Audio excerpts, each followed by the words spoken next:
Good day. It is September 28th, Sunday, 2025. This is going to be the first of many, I hope, paranormal true stories that have happened to me. This is one of the most remarkable ones.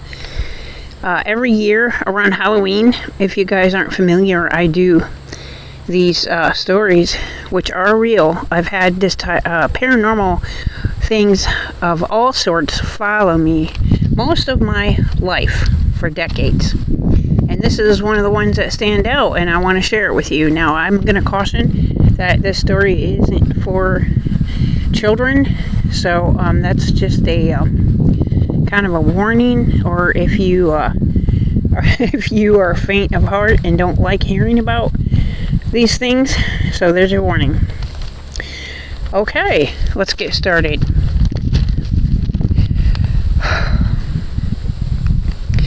Years ago, maybe 19 years ago,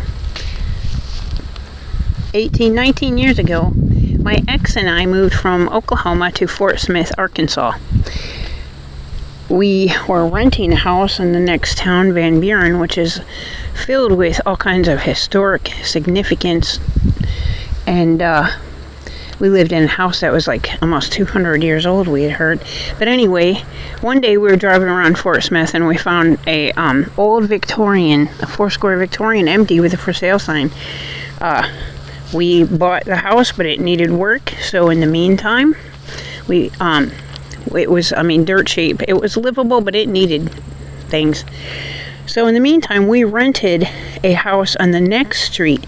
Now, this is the historic district, the Belle Grove Historic District of Fort Smith, Arkansas, where this takes place.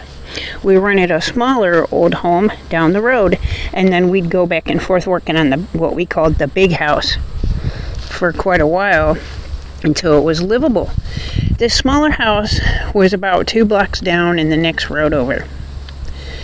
And we, pretty much kept to ourselves like I am now, but we had a few neighbors we talked to, and that's about it. I noticed this guy when I was taking my partner to work in the morning, which was only maybe 5 blocks, again, downtown.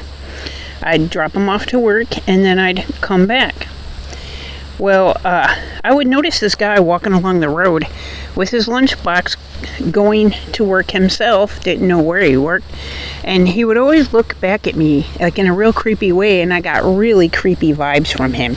So I didn't wave or anything. I didn't even know he was a neighbor, honestly, at that point. And so that was a man called Jerry George, who was also a Vietnam veteran. Now, one day, this black dog was running in a really pretty little black dog running in our small yard there, and someone told us, another neighbor, that's Jerry's. She pointed out the house that he belonged in. So my partner then went ahead and took the dog to the house to make sure he wasn't going to get hit by a car or something. He took him back. When he went in, oh, you little caterpillar. I've seen more right now than I have in the spring, guys. It's really weird. So the guy invited him in. Jerry invited my partner in the house. It's the first time he actually met him and talked to him. He said he was in his underwear, even though it was midday. And he had a huge jug of this wine, huge jug. And he offered my partner some, and he said, no thanks. And they talked a few minutes. And he said he was very friendly, and he said, I got to get back. He said, thank you for bringing my dog home, So that was that. So we had heard on the local news, Fort Smith isn't that big, about a missing prostitute. It had been missing for a while, few months. And people kind of forgot about the story. And so now I'm going to insert Elvin Myers. He was another neighbor that lived one house closer to us in that little house. And he was a sweetheart. Elvin had a drinking problem that stemmed from his daughter being killed by a drunk driver years before. Looks like I got a squash growing on there, guys. It's kind of late for that, but... And he was a sweet, gentle soul. He rescued animals. People dropped off kittens to him all the time, in which a few I took. He had a soft, kind heart, and he was just wounded from losing his only child that way. And he drank a lot, and he hung out with Jerry George. Now, going back to Elvin and Jerry's history, because Elvin grew up right there. They're both originally from Fort Smith. Elvin and Jerry had drank together years. And one time, years before I got there, Elvin told me, Jerry, no, I can't honestly remember what Jerry did. He sexually harassed, maybe assaulted, Elvin's girlfriend at the time. And Elvin was extremely pissed off and upset. And he went and he got some kind of revenge, honestly. I think Jerry might have went to jail, but I don't think so. People like in those places get their own justice usually, guys. It's kind of like that here too in the rural South. So anyway, Jerry was pissed at what Elvin did. Elvin threatened him and everything. Jerry went across the street and burned Elvin's house down. Burned it to the ground. Was not jailed for that or anything. Believe it or not, they still talked and drank together. So Jerry ended up deeding his house to Elvin because of what he did. I guess maybe he felt bad, I don't know. He said, when I die, you can have this house because I burned your house down. Well, Jerry had a long history of being abusive to women, sexually and physically, and even children. And that's why I put a warning on this video. He was known for such things. His wife went through hell, had cancer, and died while he was in jail. And for whatever, I don't know, he was in and out of jail. And their baby was taken away because of some of this stuff. And I don't know the details, and I don't remember a whole lot of that. I don't want to talk about that anyway. That's real bad. Their baby was taken. She stayed with him until she died of cancer. He got out of jail and he was alone. Drank even more. Did he feel guilty? I don't know. But he was messed up from the Vietnam War. I'm not saying it's an excuse or anything. But, so, one night Jerry told Elvin that the missing woman was actually buried in his backyard. He took him out there, showed him her grave. That's in the back of the alley, myself and a lot of other people used to walk there. I mean, it was almost a straight shot to my old house down the road that we were working on when I'd walk down there. So many people walked by, the body in his backyard and not knowing that it was there. Elvin was way too scared of Jerry to go to the authorities or anything, so he just kept his mouth shut. He held that secret, though. It had to be really hard to do. So Jerry started telling Elvin that he was seeing the woman's ghost and that she was haunting him. This didn't come out until after Jerry was dead. Elvin told me these things. He was too scared while Jerry was alive. So he was slowly, what Elvin believed, drove crazy. Drove crazy from this woman's ghost in his house, in Jerry's house. One night, there was a fire. We woke up. A lot of other neighbors woke up. It was Jerry's house. The front of it was in flames, which was the living room area. Firefighters dragged him out. Unfortunately, his cat had already succumbed to smoke and died. His black dog was coughing a lot, and the firefighters asked, can anybody temporarily take this dog? And which we did. We're animal lovers. He coughed for 2 days, and then somebody came and got him, and I can't remember who came and got that sweet little black dog. But at least the dog was saved. Now the firefighters brought him back. They were able to actually revive Jerry from the fire, which they think he started purposely, according to the evidence, but it was never, for sure if it was Jerry who started that fire. Alvin thinks he did because he was drove crazy from the woman's ghost. They brought him back at the hospital, and then he died again, and then he didn't come back after that. Well, not in his body anyway. In the meantime, soon after his death, when Alvin kept asking the police, "Are you sure he's dead?" getting updates, and he said, "Yes, why?" Well, I found out why.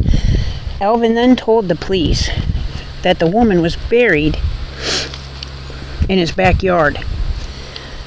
So they came and exhumed the body. They looked through the house, but I don't think they looked through the house enough, because they left a lot of things that I believe were directly related to the murder. I mean, I saw them with my own eyes. It was kind of a sloppy, fast cleanup thing. And Alvin began spilling everything after he knew for sure that Jerry was dead. He said that Jerry told him over the last few years, and the more he kind of lost touch with the reality after being haunted by that woman's ghost, and maybe his conscience too, started telling about other murders that he did, including possibly children, missing people, things from long ago. And when people drink, I don't know, if you guys know this, but a drunk usually does tell the truth. I think that something opens up their guilty conscience and they just want to spill it, and they feel better for it. Of course, at that time, Alvin was too scared.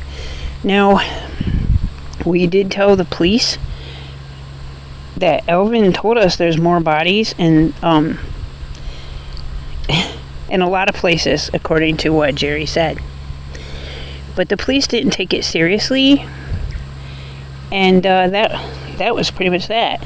Now, fast forward to, we went out. Now, he was a veteran, so decided to go see his grave in the military cemetery located in Fort Smith. It's a huge place. I was led immediately to his grave. I'm not sure how. It was quite a little distance from our vehicle where we parked. I just walked straight to it. My partner at the time, and he was looking all over, a few of the kids, for it. I walked straight to it immediately. And that was kind of weird. Driving home, we smelled a very strong smell of wine from the cemetery in the van. This went on for several weeks. And my ex said, that is the wine that Jerry drank. We didn't drink those jugs of wine. We felt a presence in our little house that we had rented for weeks. I'm going to say about 3 weeks. Felt someone watching us, my kids too, in their rooms. And it eventually went away. This isn't the first time something like that's happened to me, by the way. It's happened to me many times. But this is probably the scariest person that came back and haunted me. So, this is a true story. Alvin moved into Jerry's house, which had fire damage afterwards. And because he had been staying with his elderly mother, Alvin was already in his 50s then, by the way. So was Jerry. And his mother lived to almost 100. And Alvin started seeing things in that house. He said he'd wake up and in the middle of the night, something would wake him up, and he'd see these bright orbs, in a line moving in the bedroom. Now, to be fair, he was a drunk, and people see things, when they're under the influence. But I I believed him wholeheartedly because I'd had weird stuff happen to me anyway, and I could tell by his tone. This is a straight shooter, a guy who doesn't make shit up. He was, he was direct and honest. I believed him. So, Elvin lived there, kept saying he was going to fix it up, It was livable, but it was pretty damaged in the front. He didn't have a lot of motivation in life, so I don't know if he ever finished working on it or not. So anyway, that's the story of Jerry George, and you can Google him. I believe there's still a story from the news about the woman they found. She was a prostitute. Her daughters came. She had a drug problem. She had been hanging out with Jerry, by the way, partying with him. And she was supposed to do cleaning and stuff in exchange, clean up his house and stuff. And I'm not going to go into the details of what Elvin told me about the things he did to her, because it's just a little, I'd rather not. But there were some things left over that he allegedly used for that Elvin said, that the police didn't even take, and he even told them. He told them, this was used probably in this. In the end, I don't really remember how she died or the details. They might be online, I'm not sure. I looked up Elvin a few years ago. For years after we moved away, I moved away and I'd send Elvin Christmas cards, And I looked him up like a few years ago and saw he died, but my ex-partner told me that he did get sober before he died, and I'm really glad for that. He was a hurting soul, and a lot of times this is how hurting people deal with the pain. And I have something right here that used to belong to Jerry George.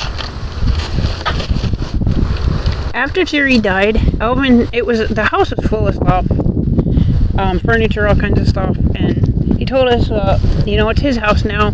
If you want, go over there, look through it. His deceased wife, the one that died from cancer, her stuff was there too. My son took this. This is Jerry George's machete. I think it's from the Vietnam War. I'm not sure. And this was his. And my son's had it all these years later.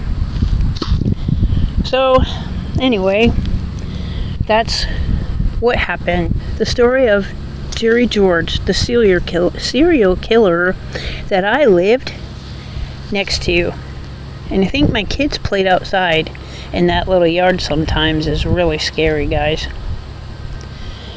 But I wanted to bring you this. This is my first Halloween paranormal true story. I will try to get some others for you as soon as possible. Thanks for listening. I will have some more soon, guys, all through the month of October. I have plenty to share. Thanks for watching. Nelly's Farm signing off.